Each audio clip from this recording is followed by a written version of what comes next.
everybody, welcome back to the channel. I'm Christina and this is Creations by Christy.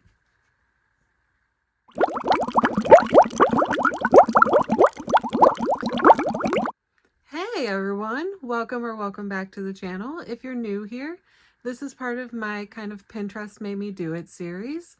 This is going to be video number 4, so project number 4. I use a randomizing wheel and go off my old Pinterest boards, and we're going to see what it has me doing this time around.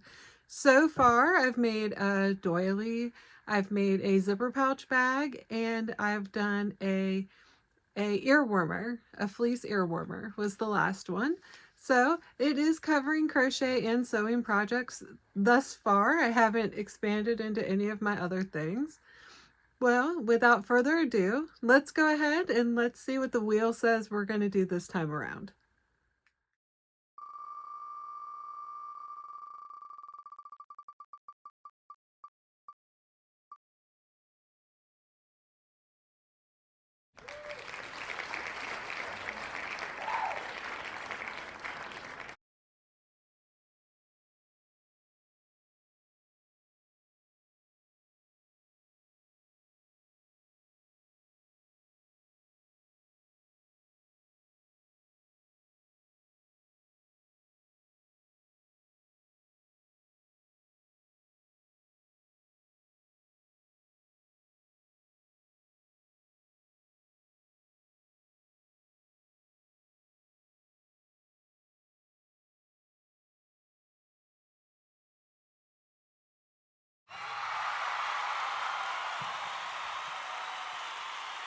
All right, so another yarn inspirations pattern. So this one's a red heart pattern.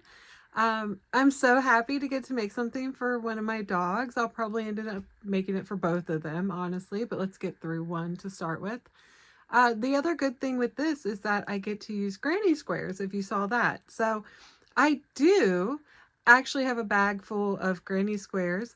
So let me get you turned around and we will grab that and see if I can use any of those and already be kick-started on the project. So give me 1 second, let me get you turned around. All right, so over here in my little corner, there it is. This is just my bag of random granny squares from when I made other projects. So let's grab this and come over to the table and see what we got.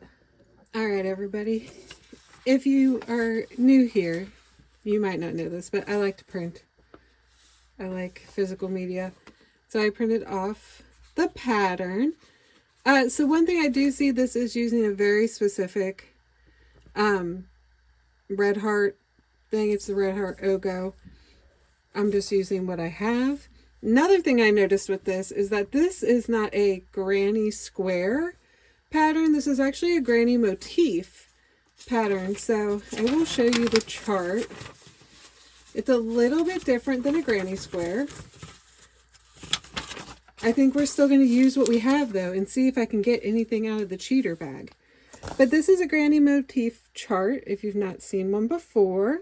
It just uses double crochets instead of clusters or granny clusters, however you're used to calling them. So this is honestly how the whole pattern is. The whole pattern is just a multiple of the 3 round granny motifs. So I think what we're going to do is we are going to get into this bag. We are going to see if I have any granny squares that are just 3 rounds. Like I said, this bag is full of just my randomy things left over from previous projects, all sorts of stuff like that. So let's see.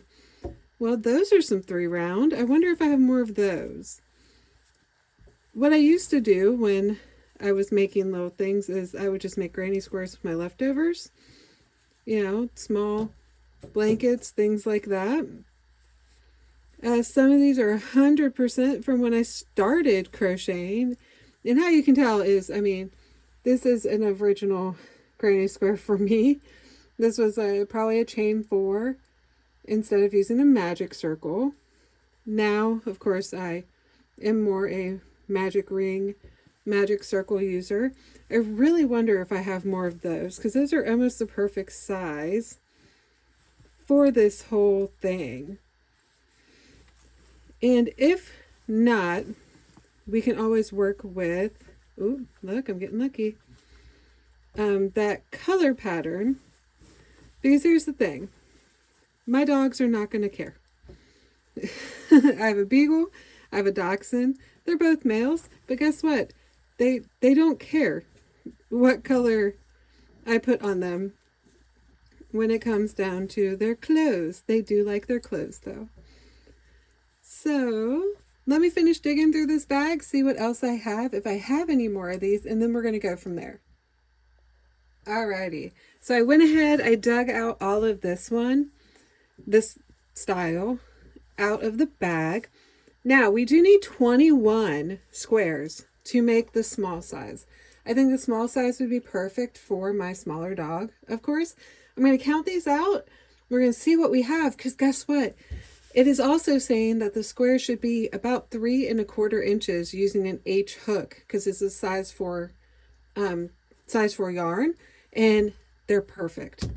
Like, I could not have asked for a better thing. Let me get these counted real quick and we'll see what we got. You guys, you'd never believe what is so awesome. So I ended up with 13 of these. So I only need 8 more to make the smallest size of the pattern. So crazy. I will probably have them done tonight. Like, that's awesome. And it gets stuff out of my stash, which is one of the biggest things that we had a goal with this whole project, was try to use what we have, right? So getting these granny squares out of my stash is also a huge thing. I just went ahead and grabbed a couple different shades of gray. Basically, I don't have any more of this variegated color that I used in with this gray. That's what this is. This was just a variegated, and then I used gray as well. So I don't have any more of that, but I do have just plenty of different shades of gray. I'm going to go ahead and finish those last 8 using those. And then we'll have to pick a color for the ribbing. And then we'll be done.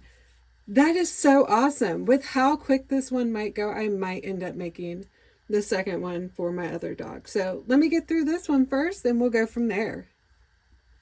And another thing with this, I know, like I said originally with this project, it is written for a granny motif, but since I have these already done in granny square, I'm going to keep with the pattern. This was an H hook, which is what I typically use.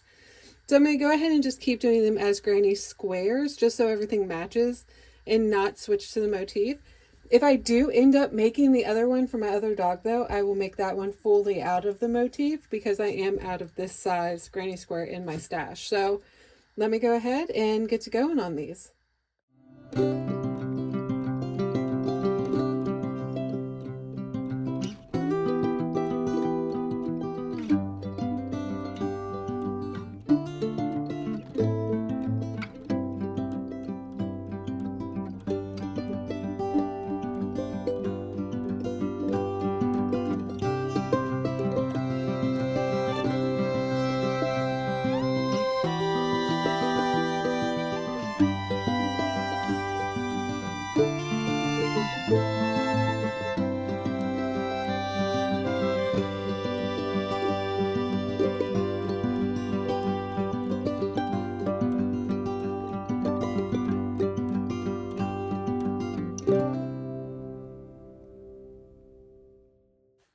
Okay, so one of the things I noticed using my H hook is that it's ending up a little bit bigger than that other square. So one of the squares that were already made.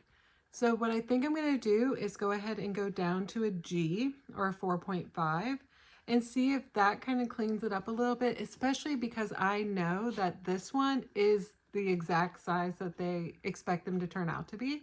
So I think I'm going to go ahead and just drop down a hook size and see if that helps. All right, so I ended up using a G hook. It still wasn't looking right, so I went ahead and switched back to the H because I realized what I was doing wrong, of course. So in my original squares, I don't add chain 1 spaces. I only, I didn't even do it in the corners of these.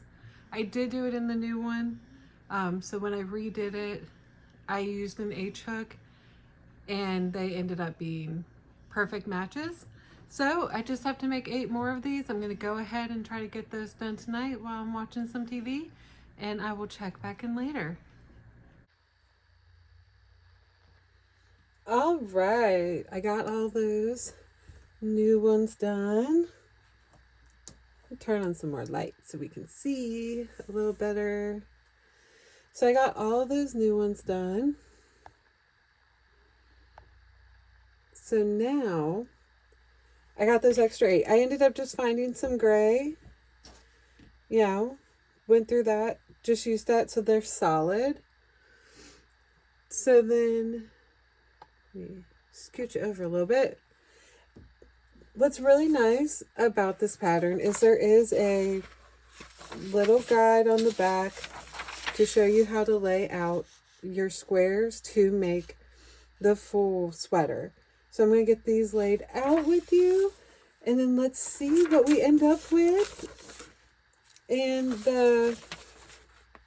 it says the joining of them is just going to be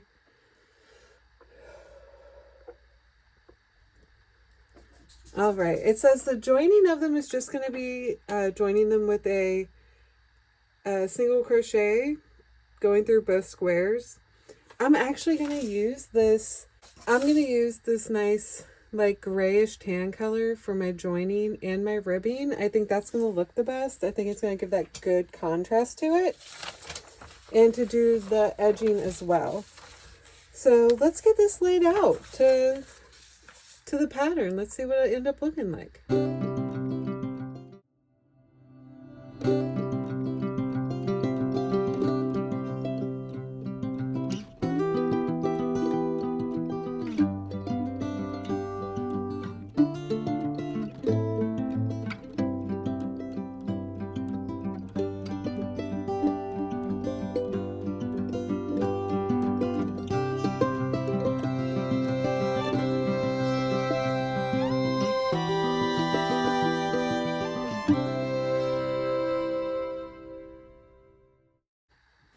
Okay, so there we go. It ended up working out really perfect with those solid grays, and I was able to kind of pattern it out. I might actually switch out these really colorful ones with these more basic ones and do something like that. There. Just to bring a little more color into the main body. So there we go. I'm going to go ahead and start getting this put together. Like I said, it just shows a single crochet to put them together. The plan also requires 2 snaps. I'll have to just get into my stuff and find 2 snaps. That's not a big deal. And yeah, all right, let me get this together and we'll see it after that. All right, guys, so progress update. I got it all pieced together. It's gonna be so cute. So I'm gonna finish weaving in my ends. I started to last night. Gotta finish weaving in my ends, and then the next step is adding the neck ribbing. So let's go ahead and I'll get going on all that fun stuff. All right, everyone, look what we ended up with. Oh, it ended up being so cute. I love it. I ended up doing some hook and eye closures that I had that I just sewed in. Some pretty big ones that I had laying around. The pattern says to use anything you have. You can use buttons, snaps, or hook and eyes.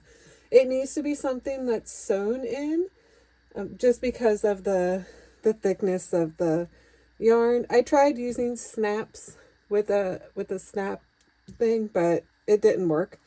So sewn in worked great. Let's see if I can get my dog to model it. Give me 1 sec.